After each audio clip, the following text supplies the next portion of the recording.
Hello everyone, स्वागत है आप सभी का आपके यूट्यूब चैनल एसपी क्लासेस में। स्टार्ट करते हैं। ये shear force and bending moment से रिलेटेड जो ऑब्जेक्टिव क्वेश्चन है स्ट्रेंथ ऑफ मटेरियल के पे। फर्स्ट क्वेश्चन लिखा हुआ है, the bending moment at the fixed end of a cantilever beam. तो कैंटिलीवर बीम पर जो बेंडिंग मोमेंट होगा, देखिए अगर कोई भी लोड लगता है तो इस पर जो बेंडिंग मोमेंट होगा वो क्या होगा, मैक्सिमम होगा।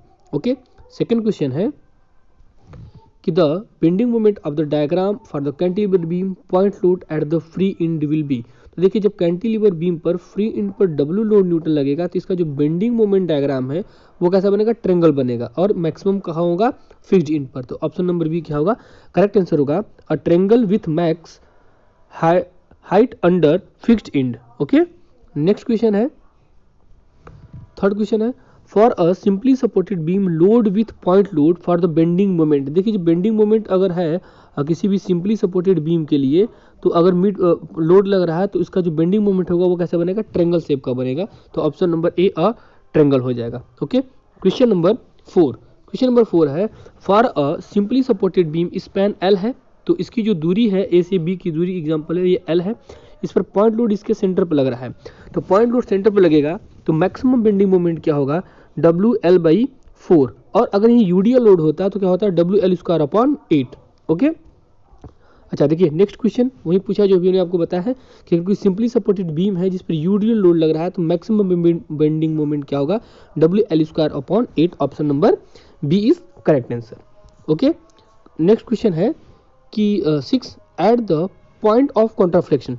देखिए पॉइंट ऑफ कॉन्ट्राफ्लेक्शन क्या कहलाता है कि जब बेंडिंग मोमेंट डायग्राम में साइन कन्वर्स होता है, यानी कि साइन क्या होगा, पॉजिटिव टू निगेटिव या निगेटिव टू पॉजिटिव अगर डायग्राम जा रहा है या बेंडिंग मोमेंट का मान क्या हो रहा है, जीरो हो रहा है, तो उस पॉइंट को हम लोग पॉइंट ऑफ कॉन्ट्राफ्लेक्शन कहते हैं। तो ऑप्शन नंबर क्या होगा, C, bending moment is either zero और change sign. Okay, next 7 question है, the point of contraflexure occur in case. तो देखिए ओवरहैंगिंग बीम के केस में ये होगा। नेक्स्ट क्वेश्चन है 8वां, the cantilever beam. Cantilever beam की जो लंबाई है वो कितना गिवन है, 2 मीटर है। देन यूडीएल लोड लग रहा है इस पूरे बीम पर, कितने का लग रहा है, 150 न्यूटन पर मीटर का लग रहा है। तो मैक्सिमम शियर फोर्स क्या होगा, शियर फोर्स क्या हो जाएगा, इस पर रिएक्शन वर्क करेगा, कितना करेगा, 150 इंटू 2 यानी कि हो जाएगा 300 न्यूटन। ओके, नेक्स्ट क्वेश्चन है कि 9 question, a cantilever beam span 3 metre. Span क्या है, 3 मीटर और पॉइंट लोड लग रहा है इस पे 100 न्यूटन का। तो मोमेंट क्या हो जाएगा, 3 इंटू 100 मतलब 300 न्यूटन मीटर। ओके, नेक्स्ट 10वां क्वेश्चन है, bending moment at the support in case simply supported. देखिए सिंपली सपोर्टेड अगर कोई बीम है तो उसके फ्री एंड पर बेंडिंग मोमेंट क्या आता है, हमेशा जीरो आता है। ओके, नेक्स्ट 11 क्वेश्चन है कि shear force at the centre of the simply supported beam of span L carrying the uniform distributed load W per unit length over the whole span. तो क्या हो जाएगा, यहाँ पर जीरो हो जाएगा, यहाँ पर भी आंसर क्या होगा, जीरो। ऑप्शन नंबर डी यहाँ पर लिखा हुआ है। ओके, नेक्स्ट देखिए लिखा हुआ है कि फॉर शियर फोर्स क्या है, एफ है और लोड क्या है, डब्ल्यू। तो शियर फोर्स और लोड में रिलेशन क्या होगा, तो डब्ल्यू बराबर हो जाएगा D F upon D x. यहीं अगर फोर्स और बेंडिंग मोमेंट होता तो फोर्स इक्वल क्या होता है, D M upon D X. तो इसका ऑप्शन हो जाएगा option number A. Next question देखिए अपने बताया था जो शियर फोर्स और ऑप्शन नंबर 20 का क्या होगा, करेक्ट आंसर होगा।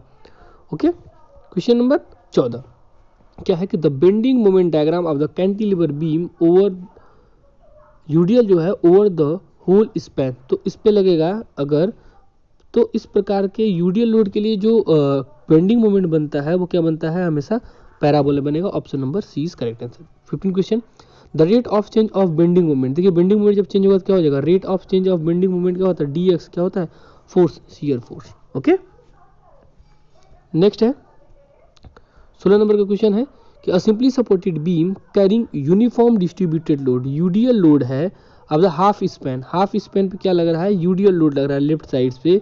तो इसका पॉइंट ऑफ कॉन्ट्राफ्लेक्शन होगा तो नो डज नॉट एग्जिस्ट। इस पर किसी भी प्रकार का पॉइंट ऑफ कॉन्ट्राफ्लेक्शन नहीं होगा। क्यों नहीं होगा, क्योंकि इसका जो बेंडिंग मोमेंट डायग्राम है उस पर किसी बिंदु पर जीरो नहीं आ रहा है और न ही साइन कन्वर्जन हो रहा है। ओके, नेक्स्ट क्वेश्चन 17 नंबर का क्वेश्चन है कि अ सडन इंक्रीज और decrease the shear force diagram between any two point indicate that. तो किसी भी प्रकार का इसमें क्या होगा, टू पॉइंट लोड होगा between 2 point load. Okay, next 18 question है। 18 क्वेश्चन है कि when the bending moment is parabolic. देखिए पैराबोला है तो क्या होगा, यूडियल लोड होगा, सिंपल सी बात क्या होगा, यूडियल लोड होगा। ओके, 19 क्वेश्चन है। देखिए ये डायग्राम दिया हुआ है, उसमें शियर फोर्स पूछ रहा है, तो शियर फोर्स क्या हो जाएगा, देन शियर फोर्स 5 और प्लस 10 कितना हो जाएगा 15 न्यूटन। और यहीं पे बेंडिंग मोमेंट पूछ ले तो 5 इंटू 2 प्लस 4 इंटू 10 यानी कि 10 प्लस 40 बराबर हो जाएगा 15 किलो न्यूटन मीटर। ओके, तो 20 नंबर का क्वेश्चन यही पूछा हुआ है कि इसका बेंडिंग मोमेंट कितना होगा इस डायग्राम का, तो 15 kilo newton metre, option correct answer. Okay, तो आई होप सारी चीज़ आप लोग को समझ में आई होंगी।